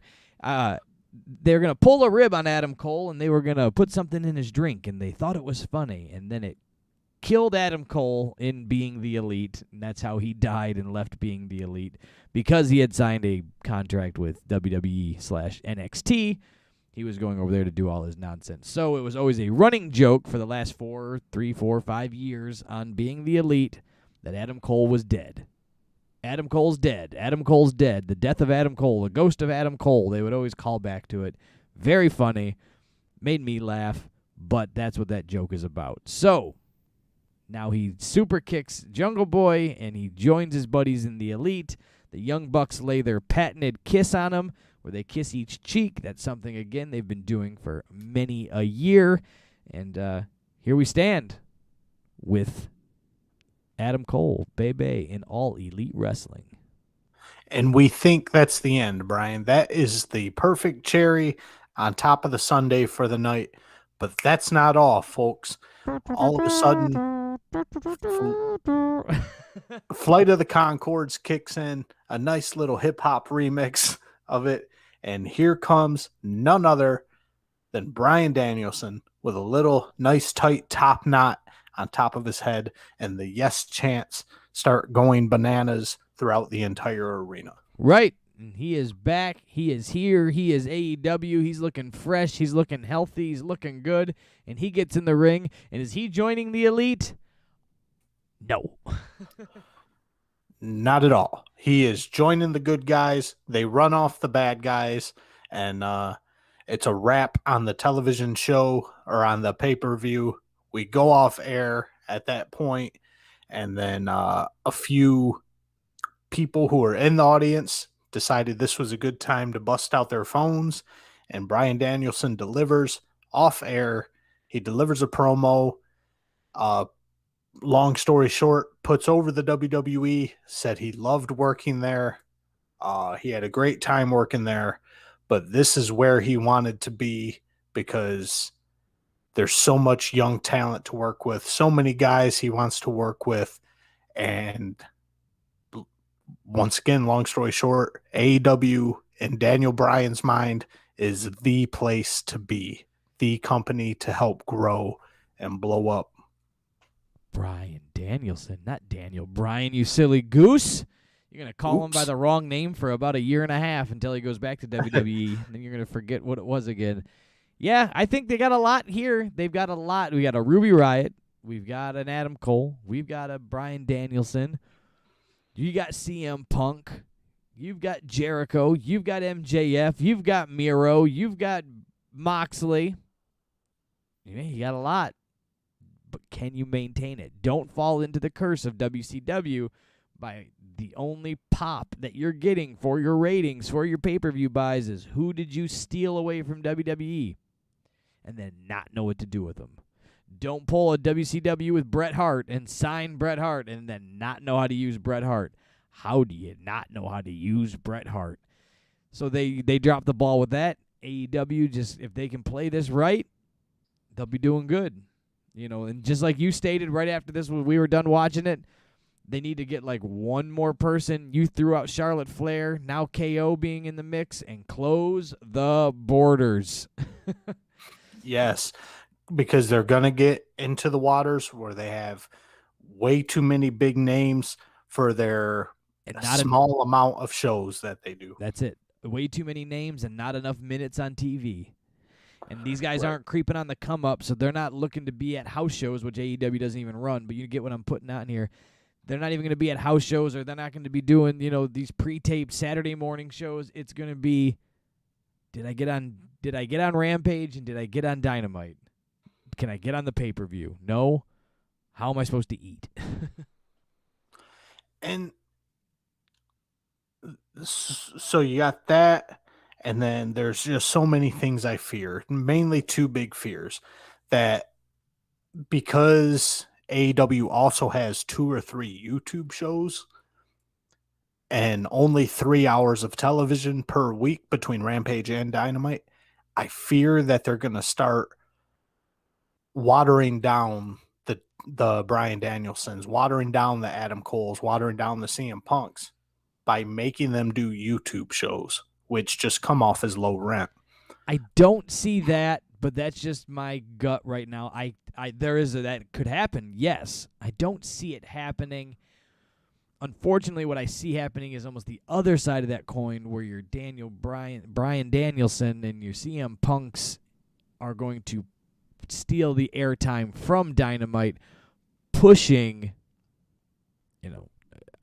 I don't know who I'm going to pick off the top of my head, but Serpentico to Fago del Sol. Fago del Sol. They're going to be your YouTube guys, and it's going to be really hard for them to get on TV because you're going to want Punk to be there. Punk was there on Wednesday night. Adam Cole was there on Wednesday night. Bryan Danielson was there on Wednesday night, and not a lick of them wearing a pair of wrestling boots. And then my other fear, Brian, is that these huge stars that they're bringing over are just going to become one of the boys. They're going to get that mindset that we're over here just to have fun, and we're going to do goofy spots and comedy wrestling, and that's what wrestling is nowadays, and we're just here to have fun and fuck off. Well, that's not how CM Punk got famous. That's not how Bryan Danielson got famous. I understand they were indie stars. that the fans just absolutely loved, and they made their way over to WWE. But they weren't doing Young Bucks matches, as far as I remember. Were Daniel Bryan and CM Punk doing flips off of 30-foot cages through tables? And Punk had his moments of doing some big stuff, trying to put on some spots, but I think it was a picky choosy thing. Punk was always a performer of wrestling. Brian Danielson is that's gonna be the hardest thing for me to transition into saying, is that Brian Danielson is gonna tongue tie me forever. He was all about it, the moves, the wrestling, the chain wrestling, and that Japanese style where it'd be this move to that move to this move to that move, and you're going hold for hold with a guy, and then you stop and you look at each other, and then the crowd claps. Right. So that's almost my point exactly. So Brian Danielson was all about the chain wrestling, all about the technicalities, making things look smooth. And then also he's great on the mic and he knows how to work the ring psychology. Punk, absolute master of ring psychology, absolute master on the mic. My point is that the independent wrestling community fell in love with these guys for doing what they do. And those things weren't 32 tope suicidas and nothing but contrived spots throughout their whole entire match. So I guess what I'm getting at is, earlier I said, is this wrestling now? When we were talking about the Lucha Brothers and Young Bucks, I'm hoping that, and I don't really think it will happen, that Brian Danielson and CM Punk, I don't think they're going to fall into that trap, but I'm hoping the opposite happens, where they pull them out. They kind of make these fans realize that wrestling's not all about goofy, entertaining spots. You love CM Punk for a reason, not goofy spots. You love Brian Danielson for a reason, and that reason's not his goofy spots. So hopefully they can kind of meld this thing together and bring some pure wrestling, pure ring psychology, pure promo skills, and frankly, pure storytelling. Yeah, I think with the guys they brought over, we're going to talk about the three: Punk, Brian Danielson, and Adam Cole. They didn't bring them over young. They brought them over established and chips on their shoulders. Let's be honest. They can't not. They are CM Punk, Adam Cole, and Brian Danielson, the three hottest guys you can sign right now, right? Biggest news you've heard. They pulled 1 million people without a special name, pop culture, nothing AEW did, because they were going to be there. They sold out Chicago live for Rampage on a rumor that CM Punk was going to be there. On a rumor. This is big gets. So I don't think any of them are going to do what they don't want to do. I mean, Punk walked away from WWE. He'd tell AEW to go screw if he's not going to play there, if they won't play his game. I think he'll be a team player, but I don't think he'll let it go to the point of ridiculousness. He won't get to the point where he's letting Kenny Omega and the Young Bucks dictate everything he does in the ring. I mean, he walked away from WWE. Just for goofy fun. He walked away from WWE. He'll walk away from these guys. Right. But I think that wrapped things up for for the All Out here. And just want to touch on a few things on the follow-up show. The follow-up show on Dynamite here. First things first, my favorite thing about Wednesday Night Dynamite last night was the absence of Excalibur, Brian. Yes, we replaced Excalibur with Taz. That was good for a bit. And overall, though, I would say it was fantastic. Yes, but here's another thing. Why did they tell us where he was? There's no way I missed it. I watched the entire show. But it's just the point, though. Like, just to say it's different. When JR left or Macho Man left in commentary, on Raw, they stated what happened. Hey, we come to, obviously they got fired or whatever, but to get sick or something, just to say something. You just put Taz there and go, well, it's the same guy. There's just a No, Jim Ross actually did. Oh, did he? Did I miss it? Yeah. You missed it, but it was a stupid reason. Plain flight. Excalibur was absent from this week's show because, quote unquote, he's getting married in a few days. And so he needed some time off to get married. I was more surprised somebody would marry that mask goof. I hope he wears his mask during the wedding. He calls it he's going to call them like the wedding in like excrement fashion. He's going to be like, hey, that's put the ring on the finger suicida. He's going to dive. He's got to come up with something for the bouquet toss. He's like, the bouquet flambe. The Kenta Kid. He's got to name it after a Japanese wrestler, too. The Sabayushi bouquet flambe. He'll be on the mic the entire night. But just to run through this thing real quick, we got a pretty good match out of another over 50 star here, Dustin Rhodes. Him and Malachi Black went at it. Just to kind of touch on the point that rules only matter when they're convenient. Ref Aubrey was counting when both guys, being Malachi and Dustin Rhodes, were on the outside. Malachi and Dustin were taking a little too long to get ready for their table spot where Dustin was going to get put through a table. Aubrey just stopped counting. And then Dustin laid on the outside for about a whole commercial break. And, she didn't count then either. And then, per usual, Malachi's kicks look fantastic. I believe Taz said that the way that he kicks makes his legs look longer and act longer, and then he tried to make it like it was a real thing. The fact that it came from Taz, who's 4'7", and talks about throwing kicks and how they make your legs longer. That's just wishful thinking for Taz. He wishes his legs were longer. I think he's getting that the reach is longer by using the angles that he kicks at. Do you get what I'm like? That makes sense, but he says by kicking that it makes your leg. No, my leg is still the same length. I'm just kicking at different angles or something. But anyways, I found that to be pretty funny. And so just Malachi being the heel, taunting Dustin Rhodes the entire time, working his leg, brings out Cody's boot to put in Dustin's face to taunt him. He stores it under the ring. I mean, it travels with the ring crew. They keep it under the ring until Cody comes back to get it. That boot stays with the ring crew. It does. That's just where it belongs.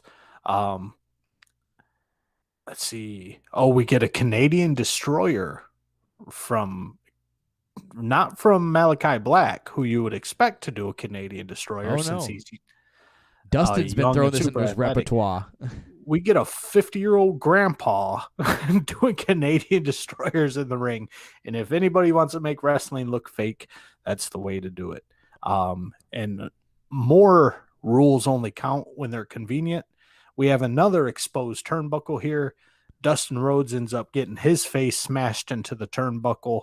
And Malachi Black, God bless his soul, he's a tad bit shorter than Dustin, did the spinning heel kick and kicked Dustin right in the shoulder blade.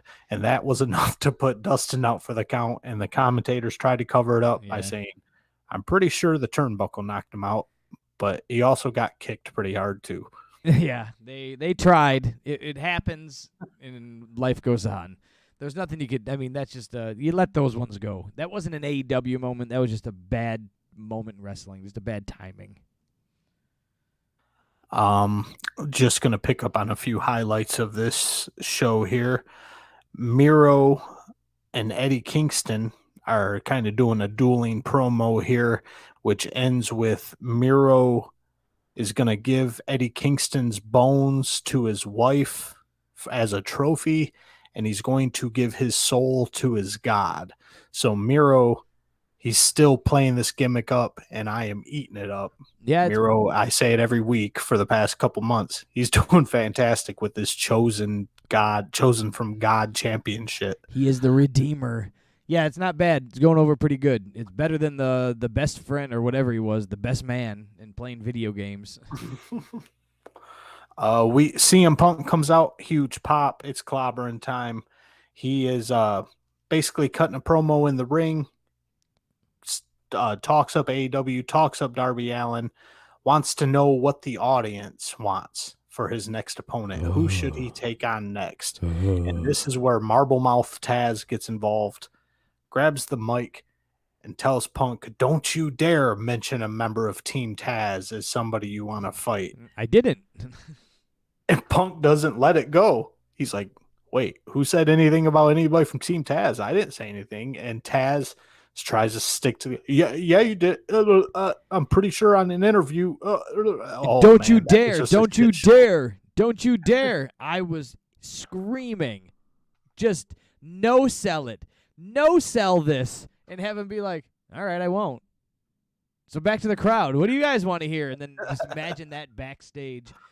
So Punk covers it up as best as possible from the nonsense. I think Taz this is where some people say, like, oh, AEW, we don't have writers. Well, maybe we should. A guy like CM Punk, maybe a guy like Bryan Danielson, maybe even an Adam Cole. But Kenny Omega probably needs one. So it's not just the top guys, but you can pick off some here and there that can get away with it. Taz can't. And he shit all over this. Punk tries to save it, does the best he can. He says, you give me Hook. You give me Hobbs. You give me, what the hell's the other guy's name? Ricky Starks. Ricky Starks.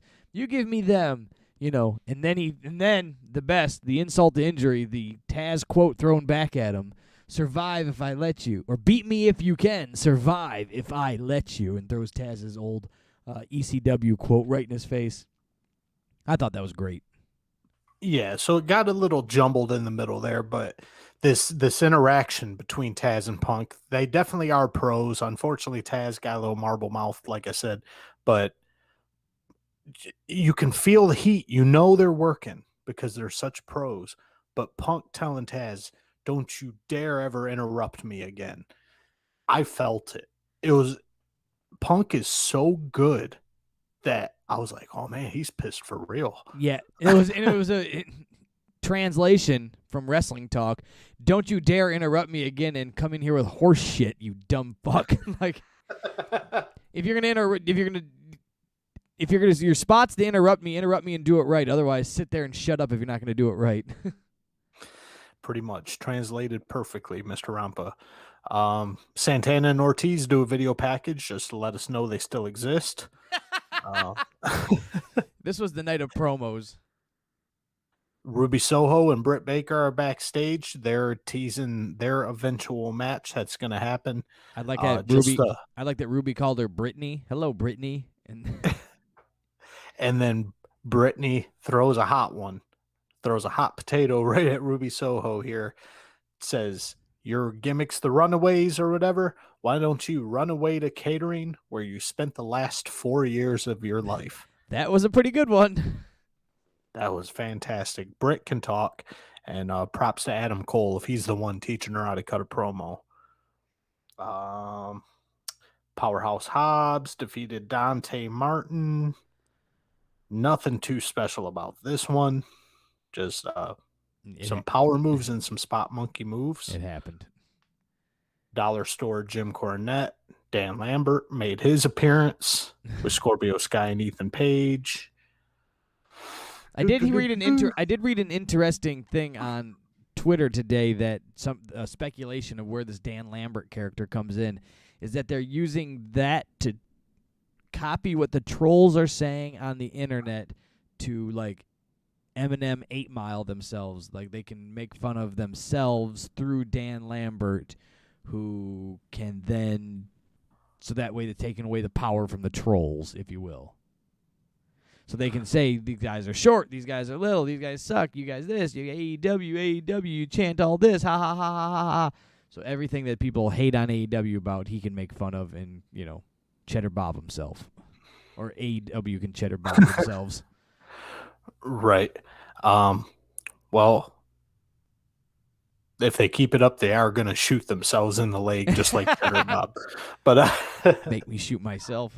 Yeah, and then so it was just an interesting thought on it, but it still sucks. I don't care for this Dan Lambert thing because nothing's happening from it. It's going too long. Like get in the ring or manage a team or leave or whatever. But But yeah, Something. just to come on and just do troll speak, it's almost like um if it is exactly what you're saying, they're just kind of using the 8 Mile approach and just putting out there what all the trolls are saying almost to make fun of it, to make it not count. They're overdoing it. Yes. And it's just kind of coming off that the people like Jim Cornette and his followers, the people like you and I who criticize when wrestling just comes off as way too fake, it's almost like we're in their heads and they are focused on it way too much, that they're wasting TV time on it. Yeah, right. Give it to somebody If you're else. so proud of what you're doing, just do what you do. That's it. A little video package for Matt Hardy and Orange Cassidy. The big conflict on this one, Brian. Matt Hardy wants to shave Orange Cassidy's head. Oh, Orange Cassidy, the king of the promos. cool. Whatever. And that's it. That's it. Oh, here, sir, is the highlight of the night. MJF. I haven't heard any news. It's only been a day since this aired, but MJF cut a scathing heel promo on Cincinnati, on the Pillmans, and he went after everybody. He went deep on this one. Never mind the "you tapped out" chants. You forget about those immediately when MJF gets going on, and I quote, "Shitcinnati." Yeah, he makes fun of Skyline Chili. Yes, this is the Midwest because everything here is mid. And you and I are from the Midwest, Brian. Skyline Chili is mid. And I guess that means middle of the road. Yeah. I'm guessing. I think that's what he's going for. So you got star of Dark Side of the Ring. I can't remember her name, but Brian Pillman Sr.'s aunt who raised him. MJF threatens to knock her teeth down her throat. Yeah. The lady next to her is pregnant. MJF accuses her of getting pregnant by her father. And then as he approaches her, she lets him know that Brian Pillman Sr. is her father. So that kind of came off a little awkward. And then you're going to definitely get, by all this teasing of the Pillman families, you're going to get Brian Pillman Jr. coming out. Brian Pillman Jr. comes out to defend his sister, to defend his aunt, and to defend the great city of Cincinnati, which is fantastic because that's where he's from, that's where his father's from, and that's where John Moxley's from. And then MJF just destroys him. And Wardlow. Oh, He destroys Wardlow in the mix. This thing was gold, Brian. MJF has such commitment to being hated. I can't get enough. MJF mocks Brian Pillman Jr. at first just for coming out and challenging him, saying that it's a shame that his drug-addicted mother, Methany, Pillman immediately gets hot after that one. MJF corrects himself and says that Methany should have swallowed Brian Pillman like she did with the other potential 500 wrestling stars that she could have produced. Yeah, and then in this, Brian Pillman Jr. gets a little hot, and Wardlow steps between, and then he tells Wardlow, "What are you going to do? Save me like you did last night? Why don't you go stand over in the corner?" and just buries look Wardlow. Pretty. Tells Wardlow to stand in the corner and look pretty. Like, I don't know where that's going. Was that a seed planted or not?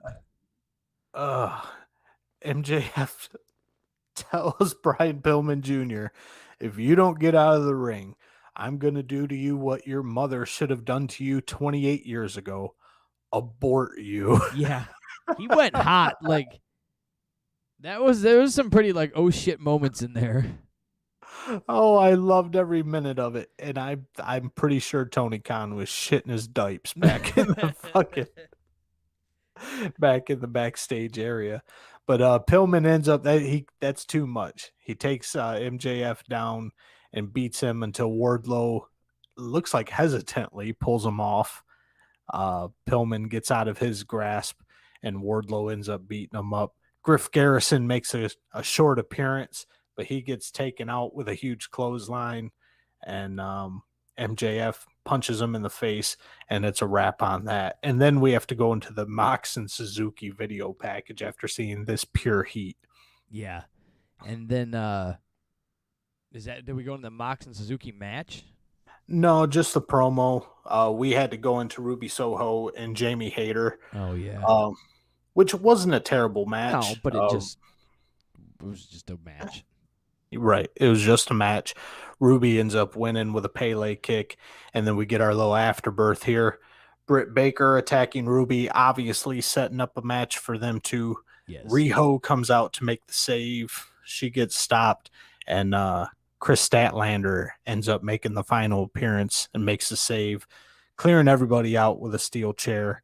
And my favorite part of this segment was as we go to commercial, Taz is singing Ruby, Ruby, Ruby, Ruby Soho. I haven't stopped singing that since this weekend. I keep Ruby, Ruby, Ruby Soho. Get stuck in your head, just on loop. I can't get it out of there. And then another video package for Ricky Starks and Brian Cage. Will they end this thing already? God. How long are these two are going to go at it for I don't know, but Brian a Cage belt that doesn't even matter? Brian Cage hasn't been on TV for 6 weeks. What does that matter? How's he supposed to get his shit in? He's in the get his shit in crew, isn't he? Yeah, ever since he beat up a marching band. We haven't seen him. He got suspended for that nonsense. We get a 6-man tag with FTR and Shawn Spears. Oh, yeah. Taking on the Dork Order, Evil Uno, Stu Grayson, and John Silver. And they come out all together, them being the Dork Order. But then we get a little in-screen video there showing them bickering and getting broken up by Anna Jay and Tay Conti. So we got to keep shoving this one down our throat that the Dark Order is going to break up. Well, they're planting the seed. They said what Dark Order needs is a leader. So they're showing them getting frazzled, and they need a leader. There's a new leader coming. Who it is, I'm not saying Bray Wyatt. Don't put those words in my mouth, or Bray Windham or whatever it is. Sure, it could fit and work, blah, blah, blah. But they're planting the seed for a new leader. Who's it going to be? And they seem to get their shit together in this match, and they take control for a little bit, but John Silver ends up getting isolated. Blah, blah, blah, yada, yada, yada. We go back to the miscommunication. Pizzeria Uno and John Silver bump heads, and then that's a wrap. We get FTR in there setting up John Silver for Shawn Spears to hit him with the Death Valley driver, and that's a wrap on that. At least FTR and the Pinnacle get a win out of this one. Yeah, Pinnacle's still a thing, huh? Good for them. I guess so. And Uno, Afterbirth, Uno arguing with Silver. Dork Order breaks out into a fight, and then Anna Jay and Tay Conti save the day again, and we got to sort this thing out. And I hope they get a leader soon, Brian, because I am so tired of this bickering going on with all these dorks that nobody cares about. Yeah, the land of misfit toys. We get a women's casino battle royale video package wrap up where out of that casino battle royale, we're going to get a few matches. We're getting Anna Jay and Tay Conti are going to fight Penelope Ford and the Bunny. Who cares? We're going to get Nyla Rose fighting Jade Cargill. That's going to be a shit show. Somebody's getting hurt. And then Thunder Rosa is just kind of left floundering. She's just trying to figure out how to get a title match. Sure. Blah, blah, blah. Tully Blanchard promo. Blah, blah, blah. Blah, blah, blah. We get Brian Pillman Jr. promo. He wants to go after MJF, and he's got a match at AEW's Grand Slam. Oh, special name. Then they are interrupted by the Acclaim. The return of the Acclaim. We haven't seen them in a few weeks, have we? No, since that guy got suspended for saying something on something. And it turns out before Brian Pillman Jr. gets his hands on MJF, Max Caster is going to get a match with Brian Pillman on Rampage. which happens tomorrow night. Then the Elite promo. The Elite promo, and they're planting the seed. If they're not planting the seed for Adam Cole to turn on Kenny, like, I mean, what are we doing here, right? The last that these two had interacted, they were getting ready to fight, and then he leaves, and they were pushing for that. So the Elite comes out, and Adam Cole gets his own entrance. It's just these little things I think we're gonna plant and see this grow from. Kenny's going to go, I'm the champion, but everybody's looking at Adam Cole. Adam Cole's going to want the title. Why do you come to a new promotion? You don't want a title. It's a perfect match. There's been history there. They're planting the seed for it. Adam Cole comes out, tells Tony Schiavone, I know you're friends with Britt, and if you look at her the wrong way, I'll kill you. Get out of the ring, dork. Yeah, definitely a good way to get some cheap, easy heat is to go after Tony Schiavone. We've seen it multiple times over the past few weeks, and that's how Adam Cole's getting his cheap heat this week, going after Schiavone for eyeballing his wife, fiance, girlfriend, Britt Baker. And then Adam Cole calls AEW the greatest professional wrestling company in the world, because the Elite are there. Right. And Adam Cole doing his thing. But yeah, I definitely see what you're seeing there, that they're teasing something, a little bit of conflict between Adam Cole and Kenny Omega, and that eventually, hopefully they drag it out long enough, will turn into something very interesting down the road. Sure. Then you get a Bryan Danielson run in here, or comes out and talks, not necessarily a run-in. There's a little melee between them and Kenny and everything, right? Yep, Bryan Danielson comes out, tells everyone to clear the ring, and we're left with Kenny Omega and Bryan Danielson. You're not on my level. Daniel Bryan steals the mic right out of Kenny's hand, which Kenny loves to talk, so he wasn't a big fan of that one. Bryan accuses Kenny Omega of being afraid of him, just like you said, because he's not on his level. And then we get more, Brian. More Afterbirth, more people. The Elite end up swarming the ring, and then here comes Jurassic Express, Christian, and the Elite Hunter himself, Frankie Kazarian. Yep, it was... Blech. They just send those guys out because they have to have a way to get that off of TV. Like, okay, otherwise they just go off of this and Bryan Danielson's is getting murdered by the Elite, and then we're supposed to pretend it just ended and they all went around their separate ways. So they just send out a crew of guys. They separate them. The good guys come out to save their fellow superhero good guy, Bryan Danielson. There you go. And Brandon Cutlet takes one for the team to end the segment. Bryan Danielson kicks Brian Cutlet's ass. Good. Kick his fucking head off. No cold spray for that one. And then our main event of the night, Jon Moxley fights Minoru Suzuki in an 8-minute match. And this seemed like a waste to me to have this Suzuki come over from Japan, Suzuki-gun, the whole nine. Moxley wants to be respected by these Japanese guys, and you give this thing 5 minutes. Right. It just stunk. Like, I hated it. It wasn't enough time. There wasn't enough time to build it up. It just needed to just push this thing. I know he flew over from Japan, blah, blah, blah. Just push it off for 4 months and do it at the next pay-per-view. And this thing, I don't know if it was just hastily put together or this is just put together. Every single match Moxley's in, it's the same thing. You can take notes from any Moxley match and apply them to any Moxley match. He's got that Hogan from the 80s rule. Like, I come in, I do this, I hulk up, a big boot, a finger to the face, and a leg drop, and it's a wrap. We're just going to punch each other and see who's the toughest. We're going to chop each other. Suzuki obviously has to no-sell a bunch of them and play tough guy. He has to take some clotheslines and not fall down. Suzuki gets his comeback. We get him biting each other, but either way, this thing ends exactly how we thought it was end. Moxley ends up winning.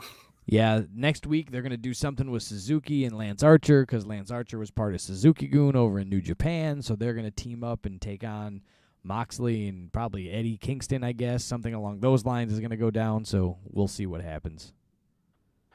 We shall see what happens. And then that was a wrap on the follow-up show, AEW Dynamite. And I think that's a wrap for us, unless you got anything else. That's a wrap, man. It was a very exhausting, exploding weekend of professional wrestling that AEW gave us with all these, we got CM Punk's first match back. We've got Bryan Danielson. You've got Adam Cole and, Ruby Riott to a lesser extent. No, nothing personal there, Ruby. But it was all a very good pay-per-view, very well put together. You wanted to see what was going to happen on Wednesday. I was actually excited for Wednesday night. I started it only a half an hour late, and I ended up catching up on time. So it was just those little things that drew me in, and I was enjoying the time that that happened. But, man, that was it. Had a blast hanging out on social media with these people on TikTok, the KayFabe Smark, on Instagram. We were having fun posting a lot of stuff, posting news, posting this day in history type stuff. So get on the social media, hang out with us. Make sure you get over to YouTube, subscribe, share, and hit the notification. Hang out when we go live. And that's it. What do you have to say, Eric? Not too much. Next week, we fly by the seat of our pants sometimes. Next week, I am going to be down south. No internet access, no reaching out to the world. So I don't know if we're going to put together some sort of best of show, or Brian's going to run solo. Maybe he'll have a special guest, our old buddy Michael from back in the day. I don't know, but you'll probably get some sort of content next Thursday night, but tune in and find out for yourselves. And other than that, last thing I got to say is hooty hoo, we out the gates.